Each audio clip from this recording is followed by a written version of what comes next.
Swinging a high drive into center field. Hits at the wall. It is gone! Casas does it again. It's gone! It's into the bullpen! This game is tied! He swings and rips one to center field. It's high, it's deep, it's back, it's gone! Sale winds, he fires. Swing and a miss, strike three, it's over! The Red Sox have won the World Championship! What's up? Welcome back to Play Tessie. It is episode 200. 200 episodes of Play Tessie, the official Red Sox podcast of WEI. Before we get going, celebrate 200 eppies. Hit that subscribe button wherever you get your podcasts. Apple, Spotify, you know the drill. Subscribe, 5 stars. Go on YouTube, subscribe WEI there. You got the Play Tessie playlist there. Has all of our episodes. Hit the thumbs up. And we're on the socials at Play Tessie on Twitter, Instagram, and TikTok.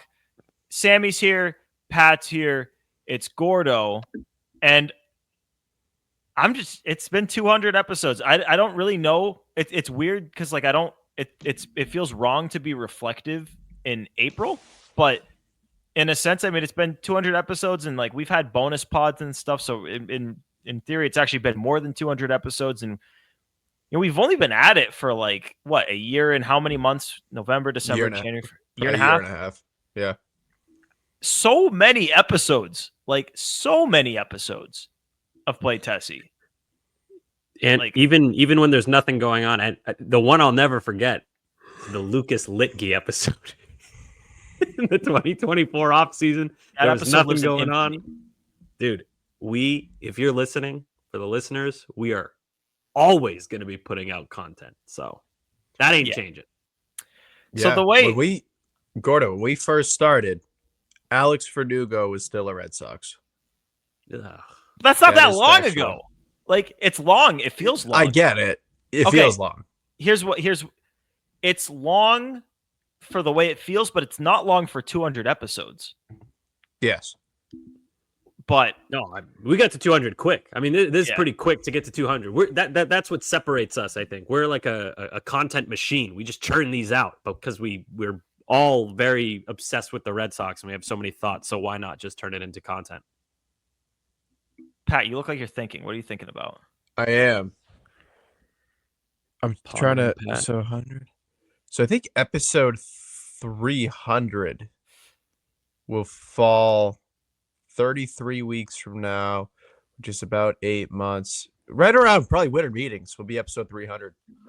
All right. Well, then hopefully, it's so annoying because every time I think about this coming off season's winter meetings, I think about, that's when they're maybe going to get Vlad, but no, it's off the table. But on the topic of first baseman, because this is how I want to start the episode. We asked for DMs. We're gonna read a few DMs on this episode. We'll start with this one that I got in my personal DMs.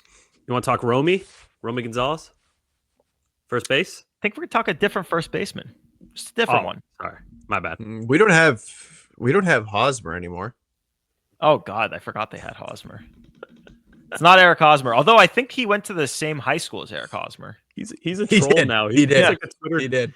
He's become a Twitter troll now, Eric Hosmer. Anyway, let's get into it. All right. So the DM. So I put out a tweet out there, doubling down on my Triston Casas take that he's going to be fine. Basically referencing 6 out of his 10 plate appearances in the Rays series, he hit the ball over 97 miles an hour, and I said he's going to break out. And shut the you know what up. It's not 5 minutes, so I can't say it. But shut the you know what up if you're talking about Roman Anthony playing first base. He's not a first baseman. He's not. All right. Put that to bed? Stop. Yeah, we're done with that. No. He's not a first baseman. He's never played first base. He's not going to play first base. He's a good outfielder. That's where he's going to play. We got a DM about that too. We're going to talk about Roman Anthony and the outfield situation. But I want to start on Casas here. This DM I got from Ryan says, Casas sucks. Stop praising him for his hard hits when his baseball savant page still looks like the ocean, which it doesn't exactly look like the ocean, and it's improving. But I'm going to sit here and look at me. Look at me when I say this. I'm tripling down. Look at me when I say it. He's gonna be good. It's coming soon.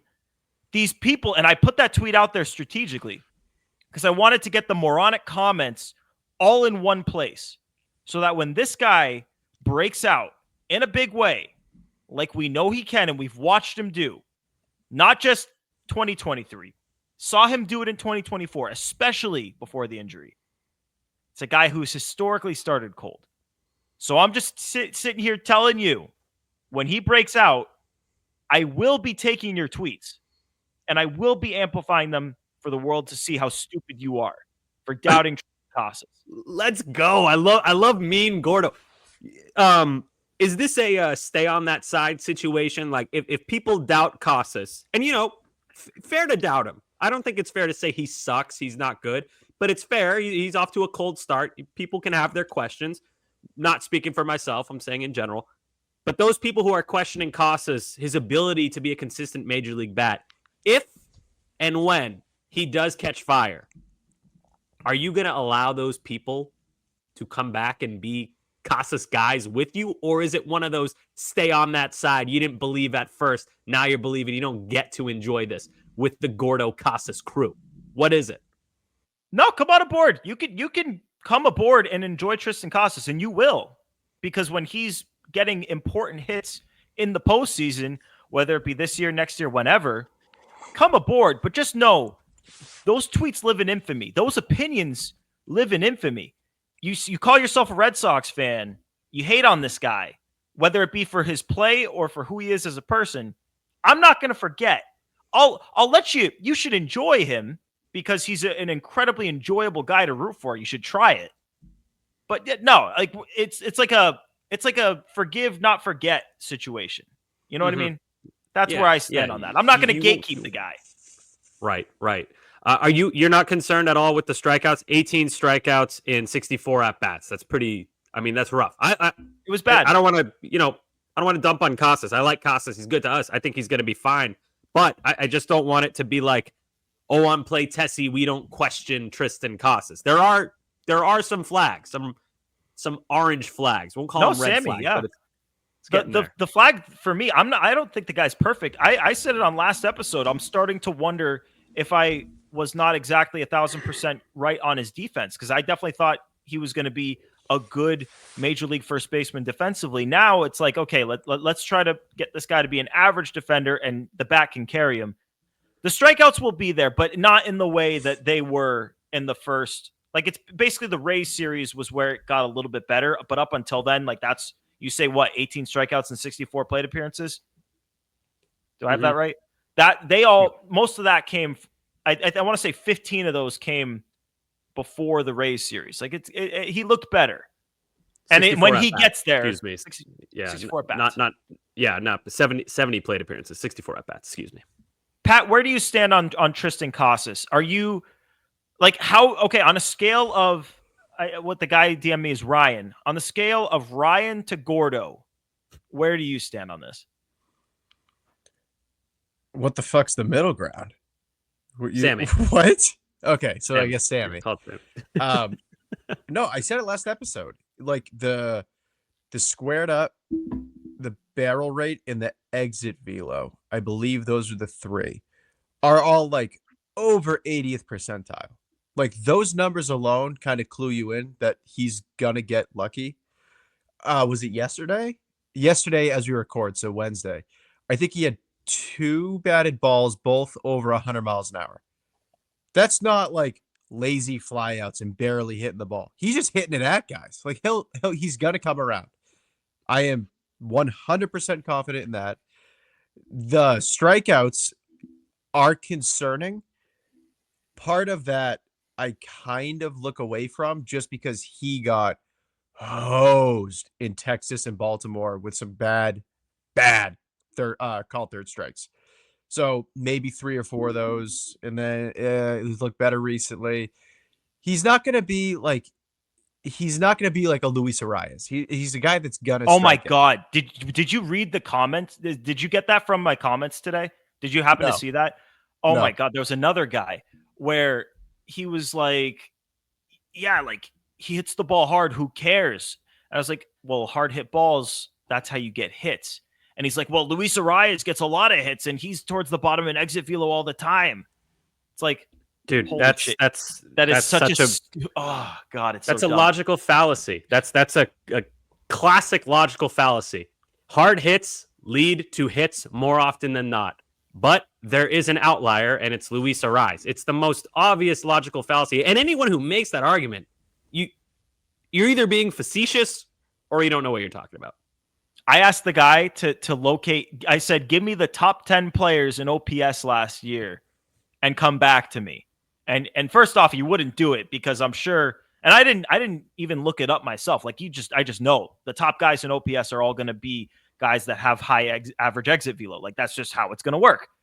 But he wouldn't come back to me. He was like, you didn't refute my point. I don't know. It didn't matter. Obviously, Triston Casas, when he's hitting the ball hard, and let me read you these are his exit velos from the series. So he struck out 3 times.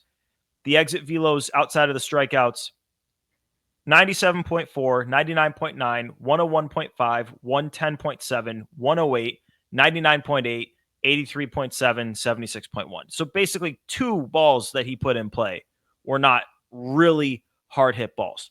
I'm just saying. Yeah. Not stay on that side. I'm not saying that, but I'm just saying I'm going to remember the shit you talked about Triston Casas. I'm going to remember. I will. And I'm not talking to you two. I'm saying in general to you, if you're listening and you talk shit about Triston Casas, trust me, I know it. I saw it. I know it. So I think we're kind of bearing the lead on Casas here. And this is from our good friend Bradfo. Games in 2023, Casas hit 135 with a 528 OPS, left 23 guys on base. He ended that season with what? 856 OPS. So he got going after a cold start in 2023. 2025, through 14 games, 175 batting average, 523 OPS. Pretty much same numbers, 21 guys left on base. So we've seen him bounce back from a cold start before. It's not like he can't do it. And that's a good sign for a guy who, you don't have too much from him. He's played like in summation a season and a half total Major League Baseball. So I think that's what I would point to. For the people who doubt Triston Casas and his ability to bounce back or even be productive, he's done it before. Yeah, and then I think like the other thing too is he's a first baseman. I think this gets very, very, very lost in translation. He's going to be a guy with a high OPS, a decently high strikeout rate, and a middling average. That's what first basemen do. Also, for the idiot who's saying, oh, Luis Arias. Last year, Luis Arias hit 314. His OPS was 738. That's barely above league average. Not to mention, he was first percentile, the worst in the league in barrel, hard hit, and bat speed. That is not a good hitter. That's a good contact hitter. That's a good guy who gets on base. I don't want that in my 4-hole. I don't want that in any of my holes. That's you bring something back to my mind from it's in my Twitter comments too, and they said praising Casas for his exit velos is like praising a pitcher for having incredible stuff, but he can't throw it anywhere close to the zone. Nick Pivetta? Sure, but I don't even think it's like that. What to me, the equivalent of a pitcher with incredible stuff that's nowhere close to the zone is a hitter who has the best bat speed in the league, but can't make contact. He swings and misses at everything. Like Triston Casas hitting the ball hard shows you that he's about to break out. Mm-hmm. That's it. That's it. I mean, it's an indicator. Nobody's praising him, by the way. I hate that. It was stop praising him. No, he hasn't played well. We know this. He has not played well. No, you're reading out metrics that indicate that he will be okay. Nobody's friggin' praising him. Casas specifically, people are so friggin' weird with him. And we all know why. He trolls. He likes to troll. He does the nail stuff, which rubs people the wrong way. If it rubs you the wrong way, probably take a look in the mirror. It's probably a you thing. He does the earthing with the yoga. People don't like that for whatever reason. Again, probably take a look in the mirror if that bothers you. So I just don't. I have nothing for people who doubt Triston Casas. If you think, okay, maybe he's a low 800s OPS guy rather than a high 800s, low 900. Fine. That's still a really good player, especially on a rookie deal. He's playing first base. But to say he sucks, I see people comparing him to Bobby Dahlbeck. Oh, brother. Yeah. Give me a fucking break, dude. Insane. This guy's broken the brains of so many Red Sox fans, and he's only been here a few years. I kind of got to respect it. Triston Casas, to put a bow on this, he brings out the crazy in people. And I'm not even just saying the crazy for the side that I'm not on. He brings the crazy out of me too, because I can't wait to see this guy shove it right in the faces of these morons. In Pat's 4-hole. Yeah, in one of Pat's holes. But yeah. All right. We're gonna move on to the next question here. This one comes from Samuel.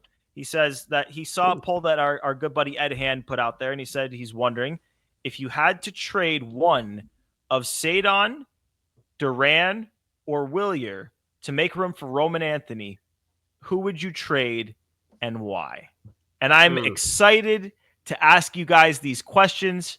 And I want to start with Sammy, because you alluded to something on Twitter, and you've alluded to it on this podcast too, about who the odd man out may be in this outfield. And I want to give you the floor to go first on this.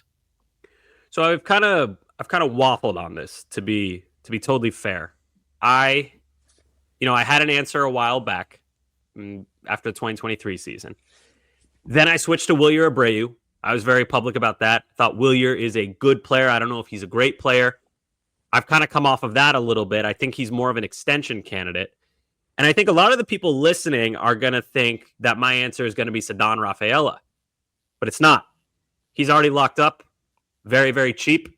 High floor guy. Great defense. Plays center field. Can play right field. Can play shortstop. We've seen him at second. We've seen him at third. Play all around.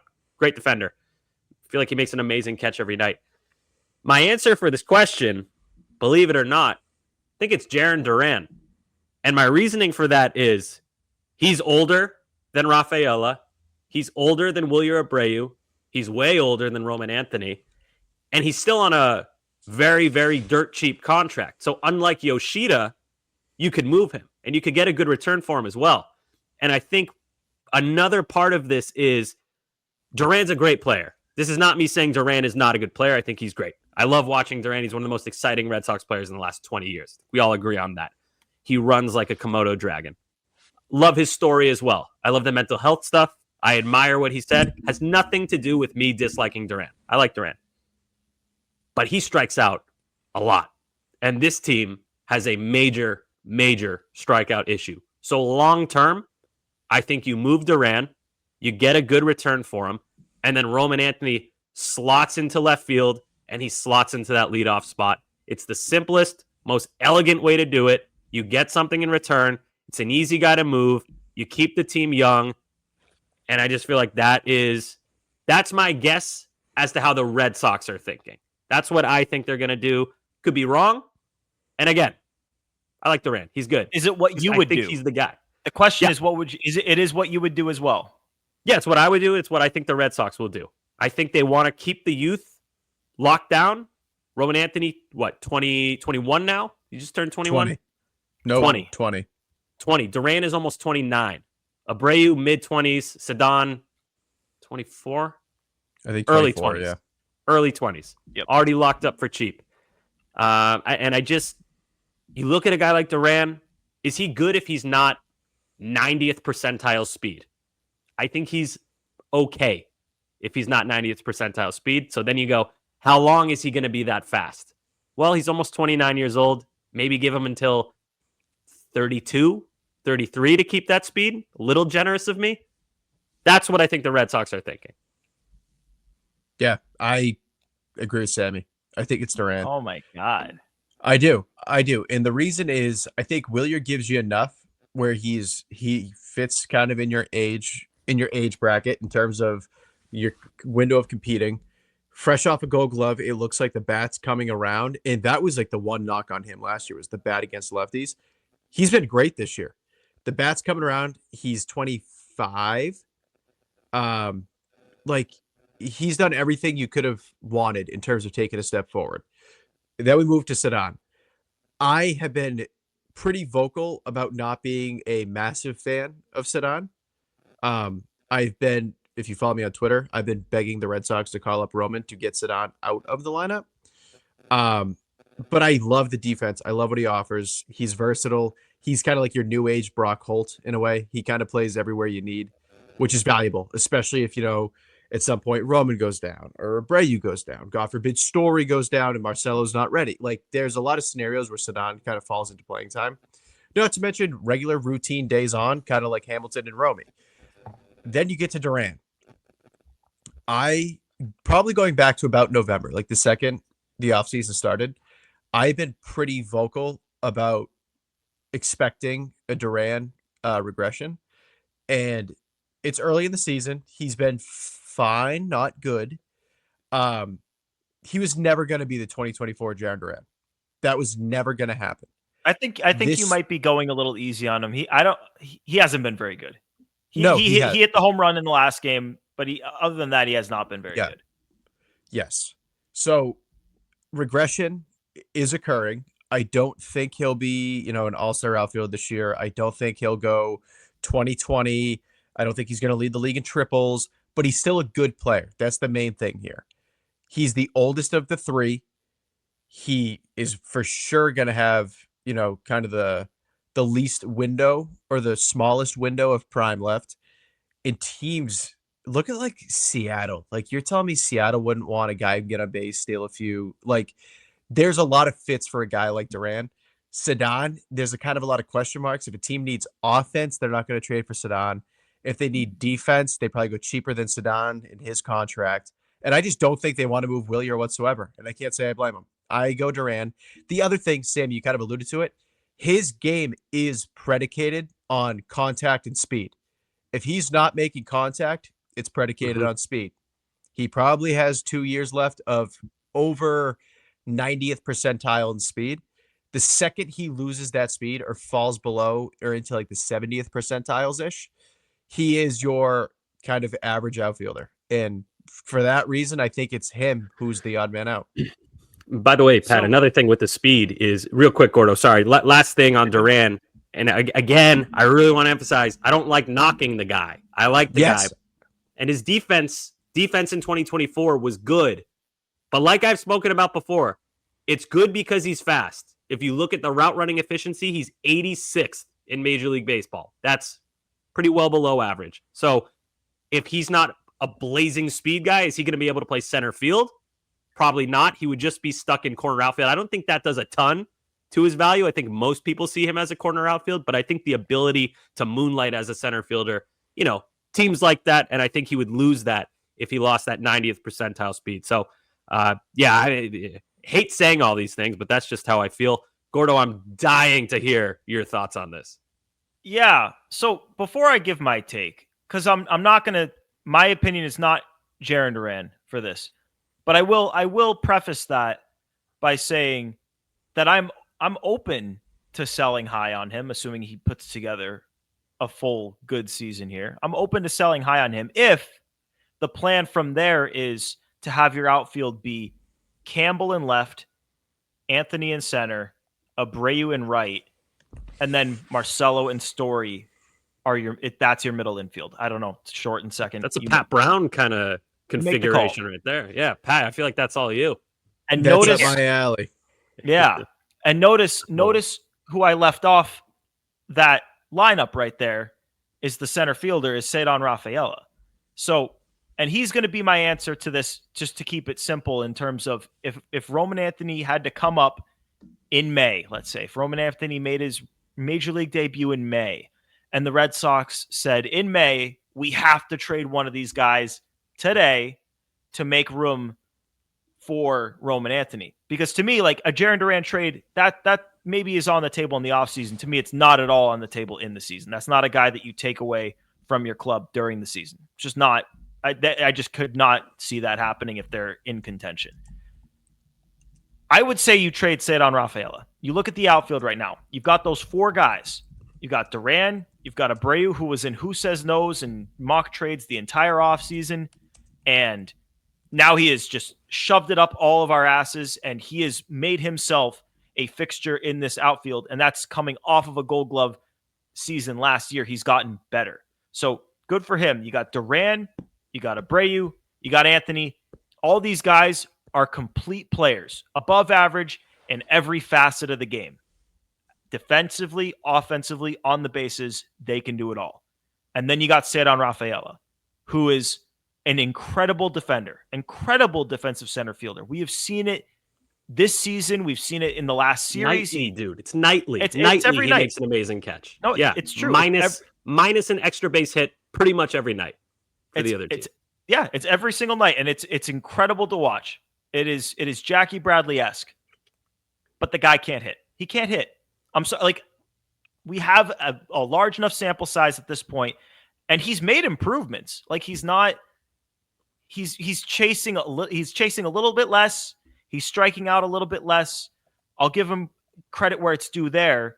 But at the same time, as he's made those improvements, he's impacting the ball less. It's like he's traded one for the other. And I just said it before. It's like not even a knock on Ceddanne.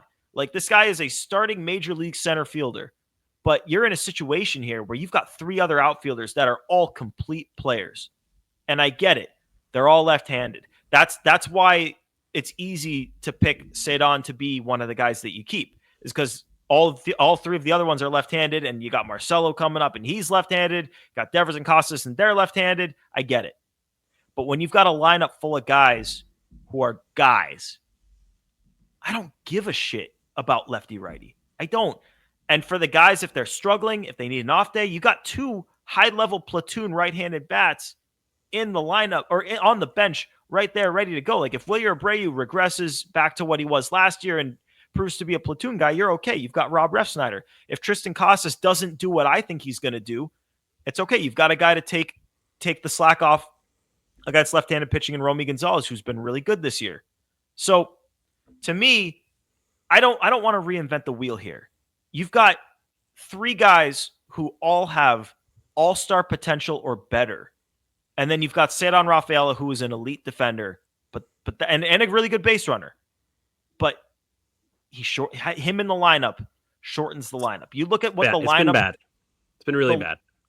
Here's the lineup I would put together. You ready for this? And tell me how fucking awesome this lineup sounds. Because this could be your lineup in May. Duran in center, batting first. Devers, DH, batting second. Bregman at third, batting third. Casas at first, hitting cleanup.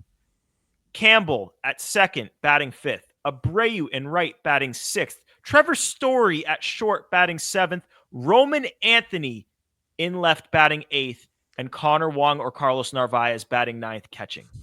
That is 8 deep in legitimate potential stud power there. 8 deep. How can you not go with that lineup? I'd argue 9 deep. How about you show some respect for the Narv who hit the ball to the warning track on a Wednesday night? Show him some Narvi. No, his name's Narvi, Sammy. It's Narvi. That's so boring. That's so Narvi. lame. So Narvi. lame. Let's have a little bit. It's the Narv. Narvi. No, Gordo, I think that's good. And I also don't think that's too left-handed. I don't think Christian Campbell being a legit guy changes so much. It's a little bit left-handed, more so than most lineups, but it's not like 2024 when it was 85% of the guys you're trotting out there were lefties. No, that's good. The good thing about this is no matter which way you go, it's always going to be a good answer. The Red Sox have done a good job accumulating a large amount of, mostly outfield talent, but a large amount of talent in general. So yeah, Gordo, I think maybe that would be my second choice would be Ceddanne, but I just feel like his contract is so cheap. You just slot him in at utility. He does so much. And I feel when there's a ball hits a center field, my brain is just like, out. No shot. Ceddanne's out there. Rocket off the bat. Jarren Duran's outfield. Jarren Duran was a Gold Glove finalist last year. It's not like you sub, and obviously he's not Ceddanne out there. But it's not like you make that sub and your outfield defense stinks. Like, you still got 3 above average outfield defenders. Pat, that's doing something. 2 errors this year in left field. Fair, but left fielder. But I do. That was like one of them at least was in that weird corner at Fenway where it just gets lost. It's one of those kind of like friggin' Fenway weird play. I think he's better as a center fielder, but. No way. I don't think he's better as a center fielder. Dude, he was elite there last year. If you put him there for a full season, I don't think he'd be elite. It's hard for me to I don't think he's bad. I think he's fine in center. I just think if you keep him in left, I think he could be elite in left. I have a nugget for you guys because I was curious. I looked up Ceddanne Rafaela's baseball savant page. The eye test, for the most part, lines up with his baseball savant page. For some reason, this does not make sense in my brain. So let's get the good out of the way first and foremost. 86th percentile sprint speed, 94th percentile arm strength, 83 percentile arm value, 97th percentile outs above average. Overall, 97th percentile base running and 98th percentile fielding run value. Wow. So that's all great. He is all blue in true offensive numbers. Tell me how this makes sense watching Ceddanne Rafaela. Okay. Literally the worst hitter in the league in terms of chase rate. He is first percentile. He is league average in whiff. He's above average in strikeout percent. Saw that. 64th, right?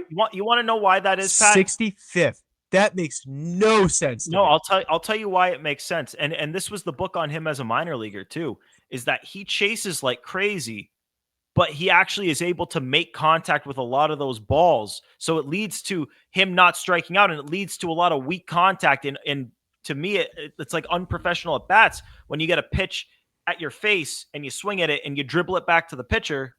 Like that's worse than a strikeout. The whiff percentage is 49th, so that kind of tracks with what you're saying, Gordo. Yeah, like right. he makes contact, 50-50 kind of, not 50-50, but he's in the 50th percentile roughly. I was gonna say it's hard to strike out when you ground out to shortstop at a pitch at your eyes. So right. What this guy is, I got a term. I want to coin a term live. This guy's got a purple baseball savant page, half red, half blue. Really good at some stuff. Really bad at other stuff. You mix red and blue, you get purple. He's got a purple savant page. Bang. Coin it. No, Pat, don't give me that look. No, I like it. I like it. Purple. I like the term. I like the term. I think it's a good term. I'm for it. I'm not for the NARF, but I'm for the purple savant page. There's not going to be that many guys that can do that. I'm like Jose Siri must have like a purple savant page. That's another Luis Arias. Oh, yeah, it's true. Who's a really good hitter that can't play? Oh, Kyle Schwarber. He's got to have. Yeah. He's got to be purple as eggplant. But if you're a good hitter, it still looks red because most of the savant stats are red. Are hitting stats. So I feel like the only purple savant page is for guys who Dude, what? Look at this. Kyle Schwarber, 99th percentile batting run value, first percentile base running value. I love this guy. There you go. That's a ball player. Purple. He's maybe my favorite half-season Red Sox ever. I'm trying to think. Yep. But quickly before we move on to the next one here, because Roman Anthony, I mean, we're recording this podcast today. I mean, the discussion was, should they call him up? Will they let him wait? Whatever. And then he came out today and hit a home run in his first at bat and a grand slam in his third at bat. So like, he's knocking on the door. And I know that he's got a shoulder thing and they're going to wait till that's healthy because he's going to need to play the outfield whenever he does come up here. Rafael Devers is the DH. But let's say he's healthy tomorrow. Would you call him up now? Would you wait quickly so we can move on to the next topic? But tell me where are you at with the Roman Anthony call up? Well, okay, let me answer your question with a question. So there's that 172-day deadline thing in the season. To keep an extra year of control for Roman Anthony. I think the answer to your question depends on how the Red Sox feel about, is it worth it to bring him up? How do you feel? How do you feel? So I would say, I probably wouldn't bring him up that soon just because, well, first of all, the fielding thing. He hasn't played in the field since the 10th of April, I believe. He's been DHing. He's got a little tweak in his shoulder. Obviously, it's not affecting his hitting because holy shit, crushing the ball. And the conversation we just had. They have a super crowded outfield. There's too many at-bats to go around. So what's the rush? Why not just wait? You'd be keeping him an extra year. I think this is age 27 season. That's a prime year. Haven't they passed that date? No, they passed the, there's a different date. So it's two different dates. I know what you're talking about. Because the first date is the date where he needs to be up where if he wins a Rookie of the Year award, then you get the pick. So that date passed. Yeah. When is the service time manipulation date? Because I agree. It's 172 days after his home. I'll try service time manipulation day.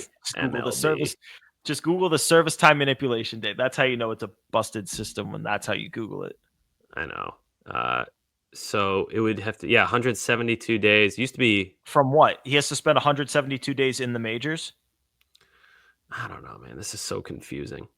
Pat, give me your take. I've got a way that I can find this the long way. Sammy, you try to find it with Google. Pat, give me when would you call up Roman Anthony?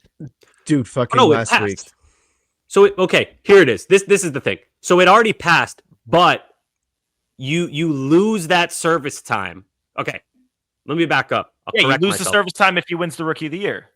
No, even worse. So that deadline has already passed, but if they bring him up at any time and he comes in first or second for Rookie of the Year, then they lose the service time. So the speculation is, do they wait until an arbitrary time where they think, okay, now he won't have enough time to accumulate the numbers to come in first or second? Right. Would you do that? Would you do that, Sammy? Would you do that? Would you wait? No, I would wait. I would wait until that's such a hard question. Where do you put him right now if he gets called up? Left or center? Ceddanne? I would put him in left and Duran in center, but they would probably. It seems like they might do Duran in left and Anthony in center. I don't care. Those are your two left and center. Okay. To me. Yeah, I'd probably. Man, I don't know, Pat. What do you think? I need to hear someone else talk about it. I would have called him up last week. I would have. I have been so vocal about my confidence in Roman Anthony. I don't give a fuck about the service time because ideally you are the Boston Red Sox at some point over the next 7 years. You throw him so much money he cannot say no. So ideally the service time, I ideally now, but again, I don't give a shit. He is I'm not going to say generational, but he is like a future all-star talent. Like I have said it before, I will say it again. He is Kyle Tucker Jr. Well, is he the best Red Sox prospect of our lives? Because what is it? It's like not counting because obviously Mookie Betts turned out the best, whatever. But at the time, is it like prospect ranking wise? Is it like Moncada and Xander? Benny, like Benny was up there. Benny was up there. It was kind of was number one. But Benny was one. But none of these guys, they were all highly ranked prospects, but they didn't put up the numbers that Roman does in the minors. Yeah. Dude, it was all projection. He's the best prospect I've seen in the Red Sox system. I feel like he might be the best Red Sox prospect. I think the answer to your question is, so I don't quite agree with Pat. I wouldn't have called him up last week just because if you call him up last week, then that means Devers is sitting because he can't play the field right now per the Red Sox. So I would say, sorry, this is pending health. I get pending health. Yeah. Okay, pending health. Fair. So then I can't take it out of the discussion. I think when he's ready to play the field, I'd give him 1 or 2 games to play left field, and then I'd call him up just so he's in the groove. That's an answer right there. Yeah. So soon, I would call him up soon. Well, Pat, I assume that's probably your answer too, because obviously you're not going to call him up while he can't play the field, but when he's ready to play the field, you'd call him right up. Yeah. 2 full games in left. Make sure he's not, an absolute travesty out there, which he won't be, and then you call him up. No, it's such a minor thing, and I'm right there with you guys too. Like to me, if you call him up and let's say it's like April 19, 20, 21, 22, whatever. Call him up in that range.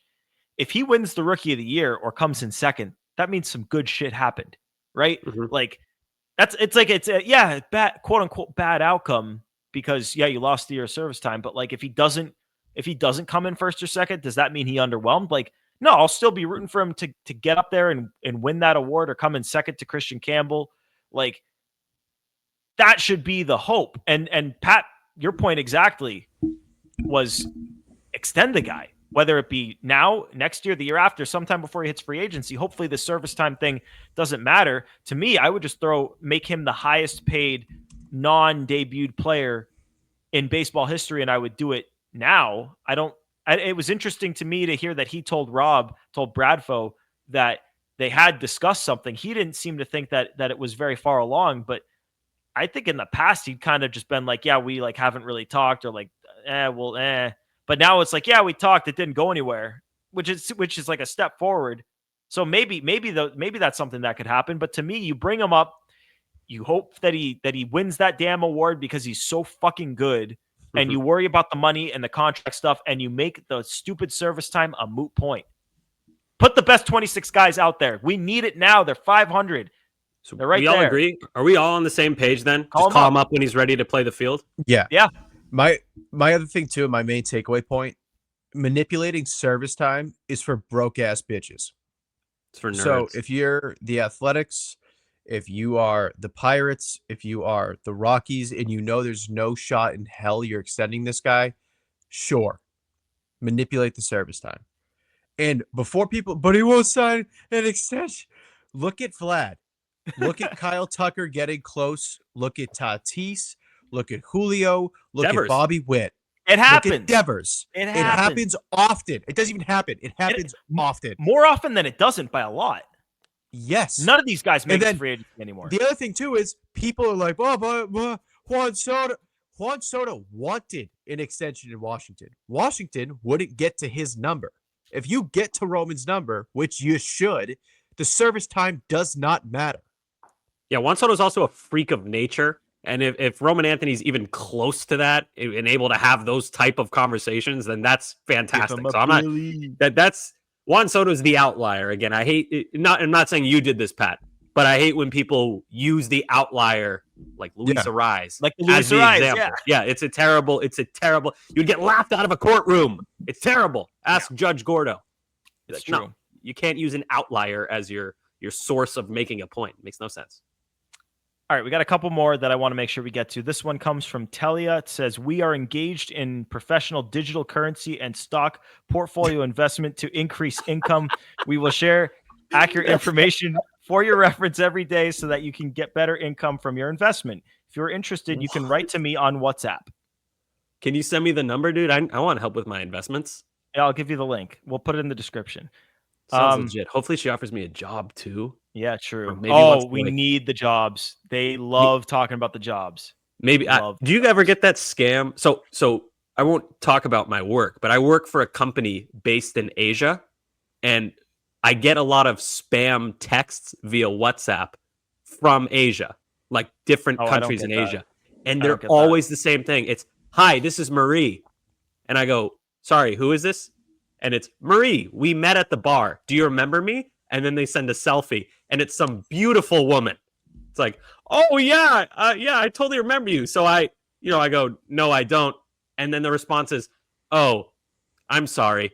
I do believe in coincidences, though. Maybe we could be friends? Question mark. It's the same scam. I get it over and over and over again, and now I don't respond. No, I've been getting. Have you guys been getting the Easy Pass one? Oh, a million times. Yeah, I get it. Dude. One. It's like, it's the initial, like the beginning of it. I'm like, did I go through a toll? And then the end is so threatening. It's like, pay now, or it's like, or realize the irreversible circumstances of your actions. I'm like, all right, spelling errors and everything. All right, debsmith@gmail.com. I bet you work for Easy Pass. It's Deb Smith 6342930041. Yeah. Okay. Anyway, any more DMs? No. Yes. Scam tangent. Couple more. This one comes from Frank. What starting pitcher would you trade for, and for what package? Arias, Romero, Cespedes in play for a trade? I'm trying. As I'm reading this, there was a pitcher that I was like, that's who. And I think I was talking to my Mets fan friend that it's a pitcher that they should trade for, but it's, I don't know. There was someone, and it wasn't Dylan Cease, and this is going to kill me. I can't. Someone go first. It wasn't Sandy. He wants Sandy. This is going to kill me. It's tough to think. So I've kind of changed the mindset of who I'm looking at with pitchers, because obviously an ace costs a crazy amount. So I'm kind of looking in that 2 or 3 category, just because I don't want the Red Sox to torch the farm. I don't know, like Freddie Peralta, maybe. You're a big Freddie Peralta guy. You've been on the Freddie, and he's really good. But you've been on the Freddie Peralta train for I believe since we first started, like Who Says No's with Bradfo. Mm-hmm. He's got a club option in 2026 for $8 million. So yeah, that's nothing. So you get him for a year, probably not super expensive. That's tough, man. This is a weird time of year to be talking about trades. Who else comes to mind? Yeah, all the Marlins guys. Great. Paul Skeens. Take one Paul Skeens, please. Maybe for you stole Rafaela. mine. No, I'm kidding. Yeah, Skeens for Rafaela. He's got good defense. So speaking of Pirates, have you seen what Andrew Heaney has done there? If you haven't, go look it up. What the fuck is that about? And then he's been Falter unreal. last night. Heaney and Falter both shut down the Nationals. Who's gonna sell? That's good. Is Herman Marquez bouncing back? He's bad. Yeah. Oh God! Look at the NL West. None of those. Only the Rockies are selling there. Yeah, this is brutal. I'm gonna remember as soon as we get off the guy who I was like, "That's the guy." Not Kyle Freeland. Yeah, nobody from the Rockies. I don't know, man. What team is? We don't know who's gonna sell. It's tough to know who you're trading with if nobody's gonna sell, or if you don't know who's gonna sell. I got one. Let's hear it, Pat. So I think there's a couple of teams. There's one team in my mind that, as things currently stand, and based on how they were operating this offseason, they are going to be big time sellers, and they should be.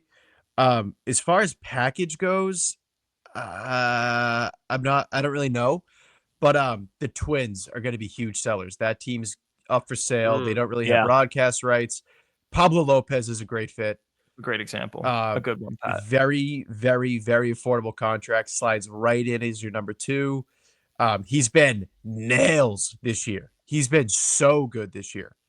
He has a 1.12 ERA or 1.62 ERA, 1.02 WHIP. I believe he's a free agent. He's signed through 2027. So he has 25, 26 and 27. So he's about 2 3/4 years at like 19 million a year or something in that ballpark. I wouldn't give up. I mean, obviously Marcelo, Roman, I wouldn't give those guys up. Arias, probably not, but everyone after him, sure. I think that's a great fit. Yeah. What about if St. Louis eats a chunk of money? What about Sonny Gray? You'd have him for 2 years. The money's key with him. I'm not a big Sonny Gray guy. Me. The age scares me. And he sucked in the AL East before, and I think that's a thing. Like, he was bad in New York. Fair. I'm just looking at years. Eric Fetty, maybe. No, I don't hate Fetty. 3.4 ERA right now. It's okay. Well. He did get rocked by the Red Sox, which leaves a bad taste in one's mouth. The thing is, it's with the Red Sox, they have so much pitching depth. And the one thing that it feels like they're missing right now is that co-front. I shouldn't even say co-frontline guy because they're not going to get anyone that's going to be co-anything with Crochet. That guy's incredible. But we were expecting Tanner Houck to be the number 2. And to me, I definitely think that it is time to panic on Tanner Houck. And I'm not a fan of early panicking, but I'm definitely there. It's not early. It's not early. It was all the entire second half of 2024. He was awful in spring training. Yeah, and then he's not looked good. So wait, hold on. You guys wouldn't feel good like if you had Crochet, Sonny Gray, Bueller. Well, if you could guarantee me that Sonny Gray would do what he's done in St. Louis, then yeah, I'd feel good about it. To me, I feel like I need if I'm making a trade for a starting pitcher midseason, it's going to be someone that needs to slot into that number 2 spot. And I don't know, maybe like we'll see what the Mariners do. Like, is a Luis Castillo thing dead? Like, I don't know. I still like Luis Castillo. If you're trading, move him. The Mariners are good now. You would definitely need to, because you could include a starting pitcher in return.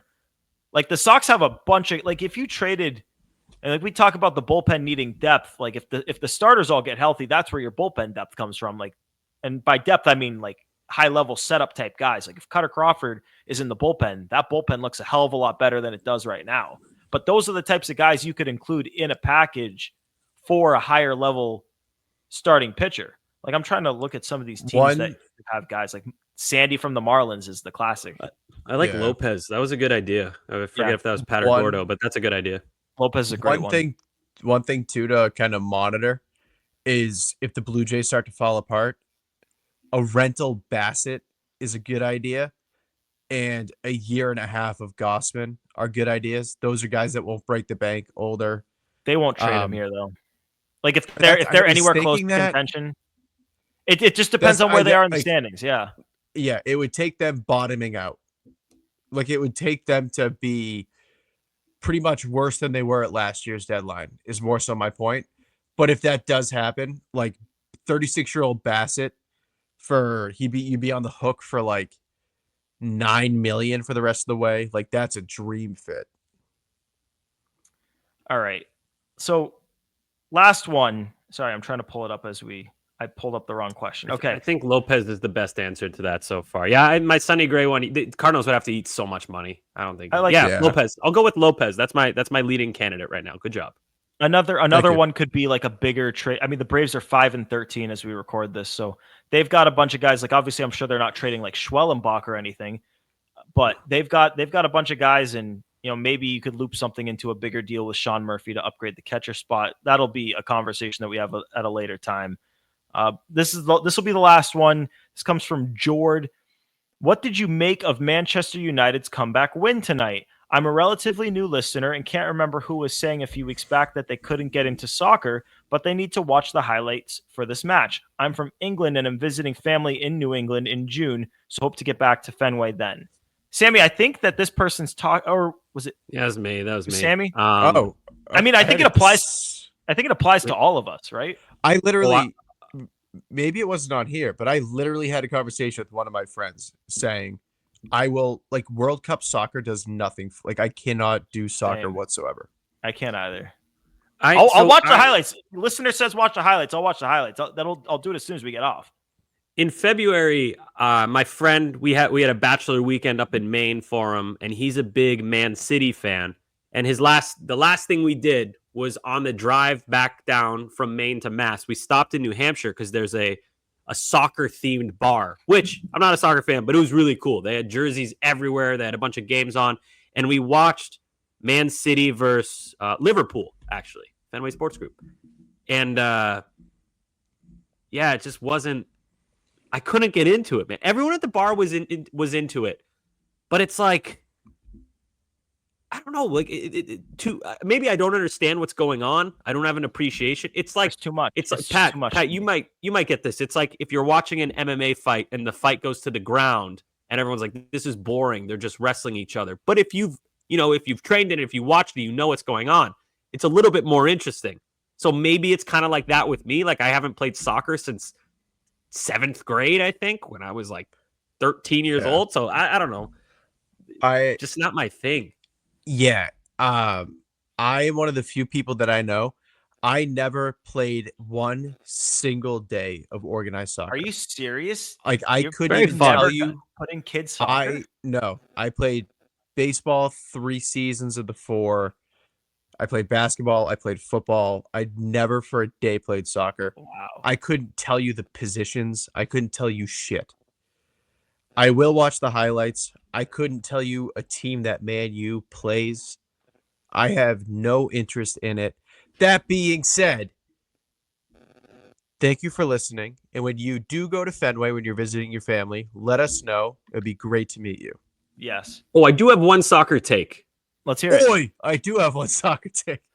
A thank. Pat, I don't really. Before that, Pat, did you watch Ted Lasso, though? No, it doesn't interest me either. Yeah. Sammy, go. Did you watch Ted Lasso? No, but it's on the list. I'm definitely going to watch it eventually. It's really good. I enjoyed it. My one soccer take is I hate Liverpool for taking any amount of attention away from the Red Sox. That's fair. From Fenway Sports Group. I don't know. I do know a player. Mo Salah. That's on Liverpool. He's a player. Yep, he's really good. He's one of the best players in the world, in fact. Nice. I learned that the other day. So, I don't really have any soccer opinions. My friend who I mentioned, he told me I have to be a Man City fan. He said Manchester United is like the Yankees and Man City is like the Red Sox because Man U was like, that's so funny. Used to be the big money, but Man City's good now. So that's how he hooked me onto them. So yeah, that's my team. I can't name any of the players on the team. They do have a guy from Uzbekistan though. I know that. One of my closest friends is a huge Man U fan, watches every game religiously so we could be like rivals. I'll take Man U, you take Man City. Dude, I'll go nuts, dude. I'll do anything for Uzbekistan player Man City. I'll do anything for Abdulkadir Kusanov. Yeah, that's what I'm talking about. We had, Wayne Rooney. He was on Man U. That's I know. My thing with Wayne soccer. My thing with soccer is just like there's so many teams and so many leagues that all have prestige, and it's like I love baseball and basketball and football because it's one league that's the best, and you have all the players in that one spot, and you have 30 teams. That's all you need to follow, and it's why I can't get into college sports either. There's just too much going on. Yes, that's a great point. It's too convoluted. So it's like if you don't do well, you get sent to a different league, which like cool, but it's just so much. All those leagues are important too. Like that's what the issue is. Like how many teams are there that like I have to follow if I want to get into the sport? That's why I kind of sort of like the World Cup because I'm like, okay, I can grasp this. It's all the countries going head to head. But you don't know the players. Yeah, but I know. My thing is, it's not even following the team. It is physically watching the sport of soccer. It is so boring. And this is coming from someone who likes to watch golf. This is coming from someone who watches golf. That's crazy. Golf's tough. Golf's a tough watch. So boring. But I played golf, so I can like appreciate the good shots. I can appreciate there are things there that I want to do or I can't appreciate.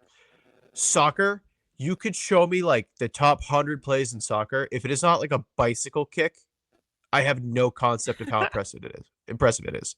That's where I'm at. That's why I don't like soccer. I think it's fair. I can't watch soccer. You know what's not boring? Baseball isn't boring. Yeah, hell yeah. Oh, nice. Hey. I don't have a sweatshirt. Rob needs to get me a sweatshirt. I got a hoodie. You know what I love? Vintage. You know what I love about this damn show and about you guys is that the Sox didn't even have a game today. And we're going so far over that we can't even do enough said. Like I've spent 200 episodes. I just love talking about this team and this game with you guys. It's been such a great addition to my life that I get to do this with you guys. Hell yeah, man. Oh, that's very sweet. Quick series recap. Game 1 against the Rays, really bad. Game 2 against the Rays, really good. Game 3, good enough. That's my recap. Yeah, solid recap. Really bad. They got outscored 20-9 in the series and won the series. That's my fun fact. But gonna have to wrap episode 200 right there with the nice quick series recap from Sox Rays. Appreciate you guys tuning in to the next 200 and to 200 more after that and 200 more after that and another 200 more after that. Just subscribe because you want to hear the next 200 on drop day. So subscribe and make sure you can do that wherever you get your podcast. Rate 5 stars. You know the drill. We're on the WEI YouTube channel. So find us there. Hit the thumbs up on all of our videos, which you can find in the Play Tessie playlist there. Thumbs up and subscribe to WEI. You get it. At Play Tessie on all the socials, Twitter, Instagram, and TikTok. So for Sammy, for Pat, for Joe producing, it's Gordo here for 200 episodes of Play Tessie. Love the shit, man. We got baseball being played. If you're listening on drop day, it's happening today. And even if you're not listening on drop day, it's probably happening today too. So thanks for tuning into this one and the 200 before that and the 200 after that. Peace.